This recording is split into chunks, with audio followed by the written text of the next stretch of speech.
Biografía de Caibar de Souza Schuttel. Es difícil expresar con palabras lo importante que fue la figura de Caibar para el espiritismo en Brasil y en todo el mundo. Fue un hombre que no conoció limitaciones, desafiando a todos con su fervoroso idealismo. Impresionada por tal personalidad, comienzo a relatarles la vida y hazañas del hombre que consiguió que se le conociera como el abanderado del espiritismo y el padre de los pobres.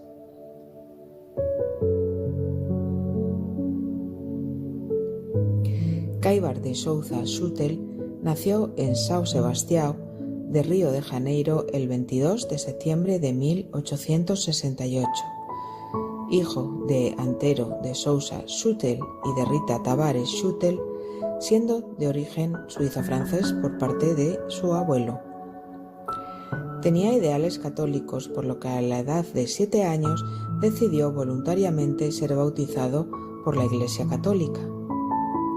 Su padre, un hombre bohemio que le gustaban los juegos de azar nocturnos, desencarnó cuando Schuttel contaba tan solo con 10 años. Por entonces, su madre estaba embarazada de su hermano Antero y desdichadamente falleció a los pocos días de dar a luz al bebé por fiebre puerperal. Con la muerte de su madre, Caibar, junto con su hermano, se fueron a vivir a Río de Janeiro con su abuelo paterno, el doctor Enrique Schuttel, señor de posibles y muy estricto en todos los aspectos. Caibar comenzó a estudiar en el Colegio Pedro II, pero allí no se adaptaba bien. Eran muy rigurosos en los estudios y él no era un buen estudiante. Era inquieto y travieso. Sin embargo, cuando quería sacar buenas notas, nadie lo alcanzaba.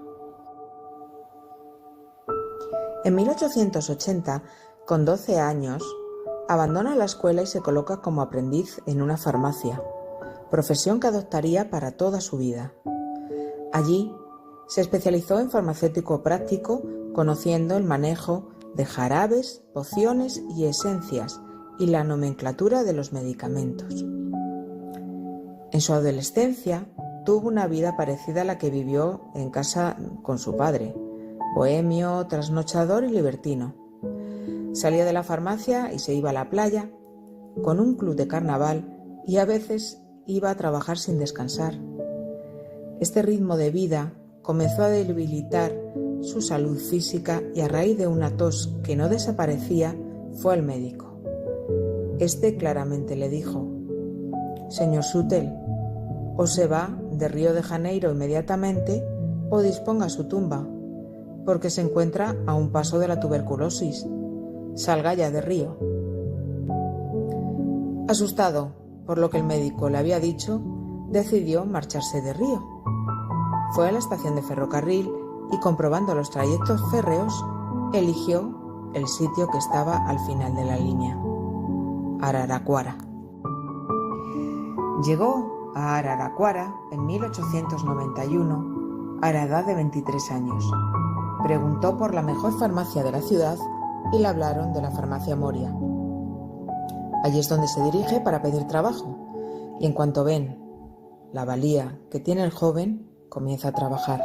2 años después, su patrón le hace una advertencia que le parece injusta, por lo que decide dejar la farmacia y comienza a trabajar tirando de carros de verdura por la calle. Es aquí donde demuestra su gran orgullo, ya que en la farmacia era apreciado y respetado por su gran eficacia, y si hubiese querido, lo hubieran vuelto a contratar sin miramientos. Al final, decide abandonar Araraquara y se va a Piracicaba, donde trabaja en la farmacia Nieves. El propietario de esta farmacia es hermano de Oseas Castro Neves, el cual tiene contacto con el espiritismo, y por él, Schuttel tiene conocimiento de la existencia de la doctrina espírita. En 1894 vuelve a Araraquara. En 1895 pasa por Itápolis y finalmente en 1896, con 28 años, llega al pequeño asentamiento de Matao, en el cual viviría 42 años y donde se instaló con una pequeña farmacia. Aquí se convirtió en parte de la sociedad local, apreciado y querido por sus vecinos, por lo que en 1898, cuando cuenta con 30 años, Matao pasa de ser aldea a municipio, creándose un ayuntamiento.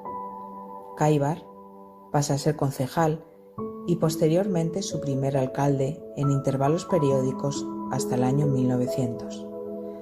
Trabajó incansablemente por el progreso de esta localidad, participando de la política durante algunos años honradamente. Era un católico fervoroso y con ayuda de sus vecinos y su amigo Calixto Prado, carpintero de profesión, construyeron una pequeña iglesia. Caibar comenzó a tener sueños con sus padres, sueños muy vívidos que le afectaban y atormentaban. Y satisfecho por las respuestas que le daba el cura local, buscó otras fuentes de información para aclarar sus dudas fuera de la iglesia. Sabía que su amigo Calixto Prado hacía sesiones mediúnicas junto con Quintiliano José Álvez. Estas sesiones eran rudimentarias y sin ningún conocimiento por los participantes, siendo muchos de ellos curiosos. Contando con 36 años, Schüttel, a través de una revista, conoció la existencia de la codificación de Allan Kardec y se apresuró para hacerse con ella.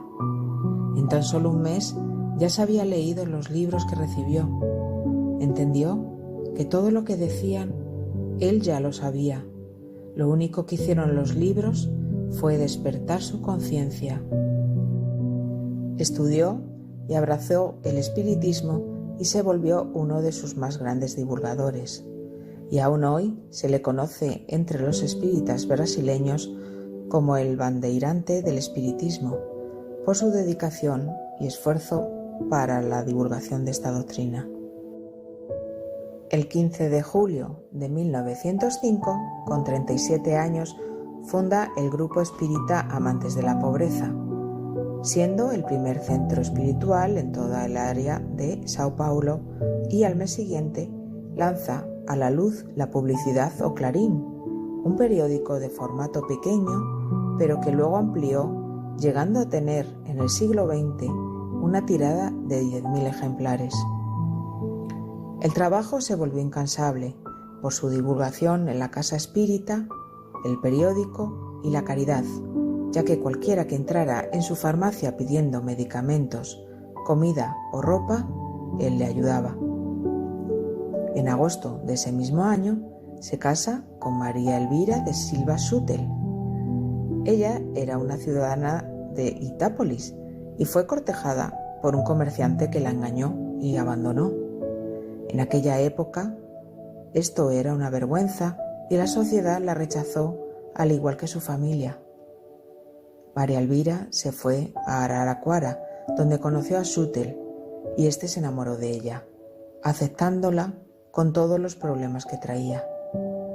Cuando se casaron, Caibar quiso hacerlo en Itápolis, para demostrar a su población que el amor no tiene perjuicios. Su esposa lo acompañó en sus labores hasta que desencarnó en 1818 sin tener descendencia. En ese mismo año, en 1905, sucedió un caso curioso. El Día de los Muertos, considerado un día importante, ya que es una jornada que la gente va en masa a los cementerios, decide repartir unos panfletos para inspirar a las gentes sobre la doctrina espírita. Imprime 40.000 folletines que pretende repartir en la entrada del cementerio de Sao Paulo. Hasta aquí todo bien, pero el delegado del lugar, influenciado por la iglesia, los retira y se los quitan. A Caibar le quedaban 1.500 panfletos y decide irse a un cementerio de la periferia a terminar de repartirlos.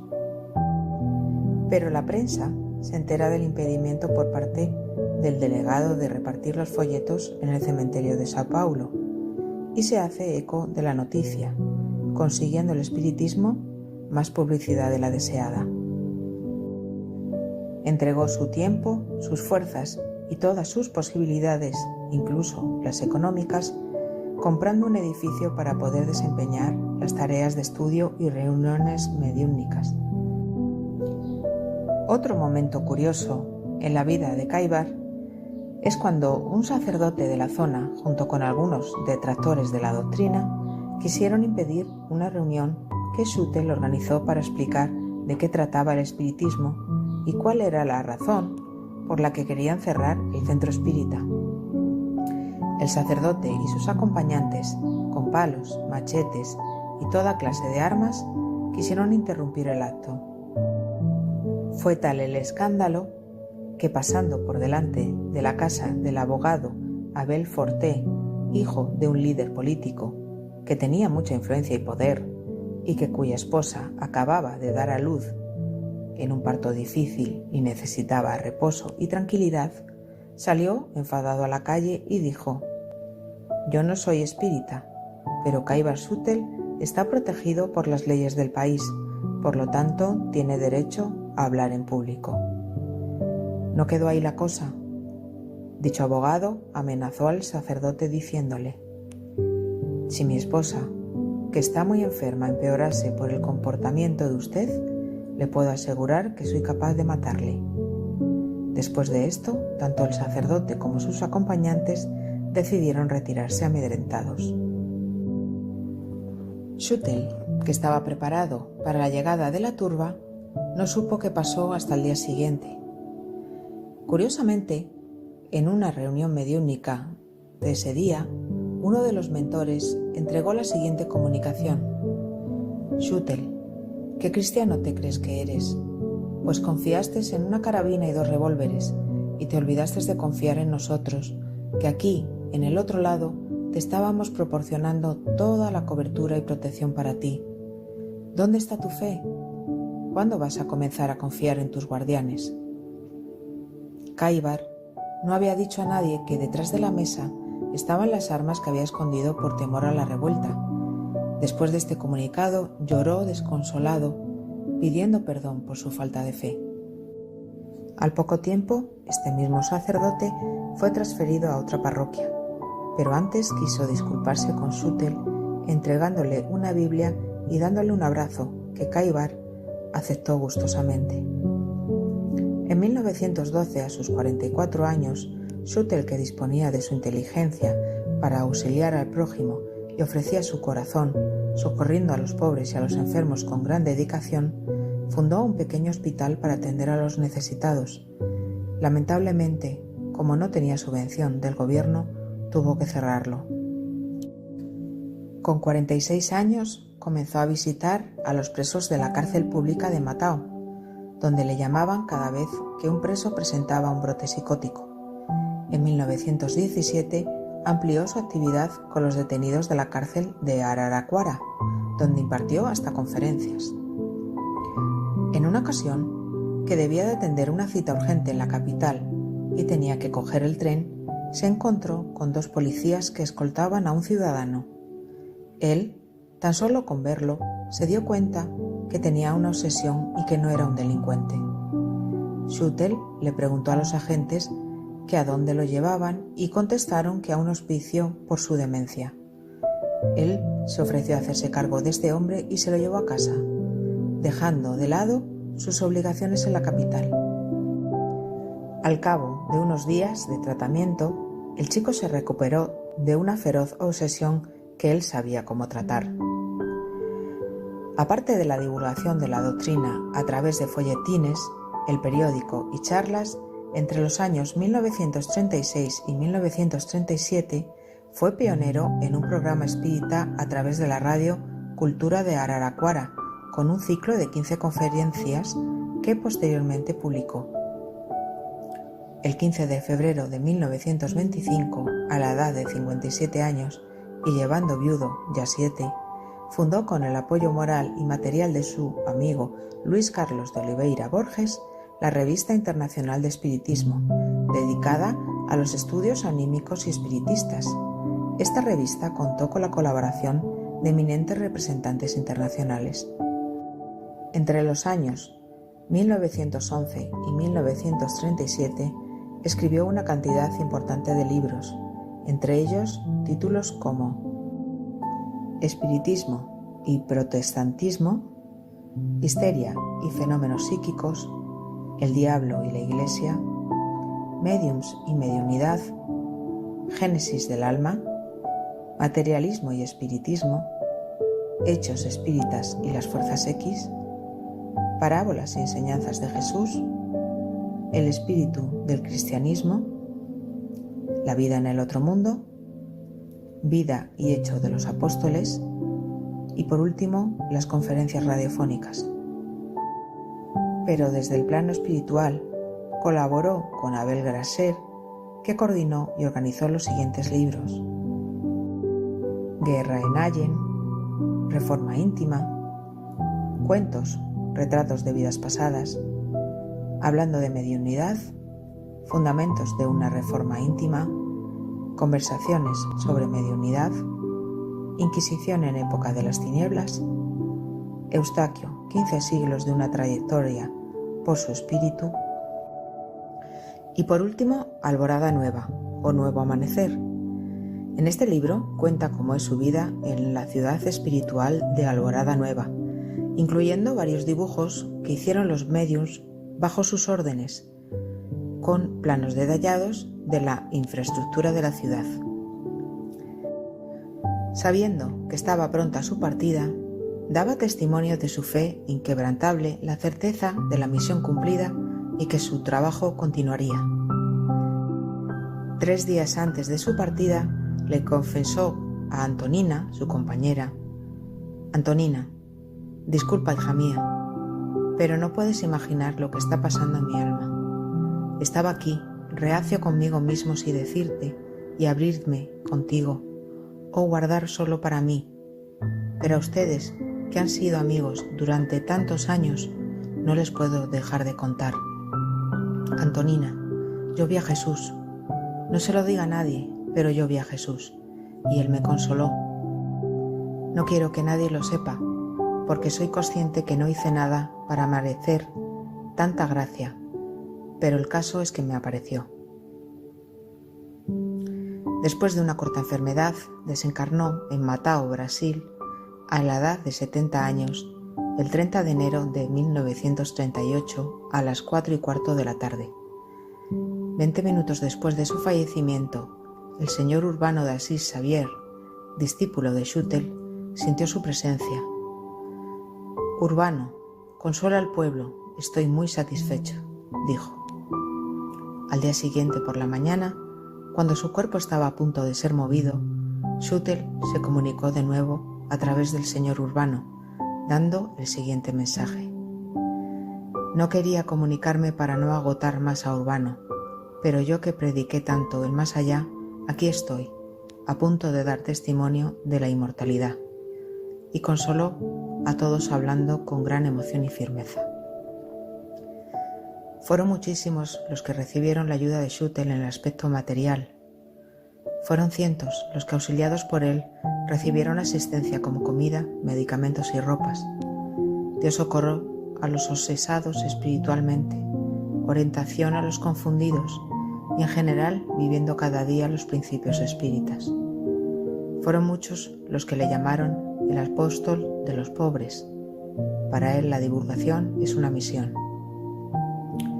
Ese 30 de enero de 1938 desencarnó el estandarte del espiritismo, el señor Kaivar Souza Schüttel.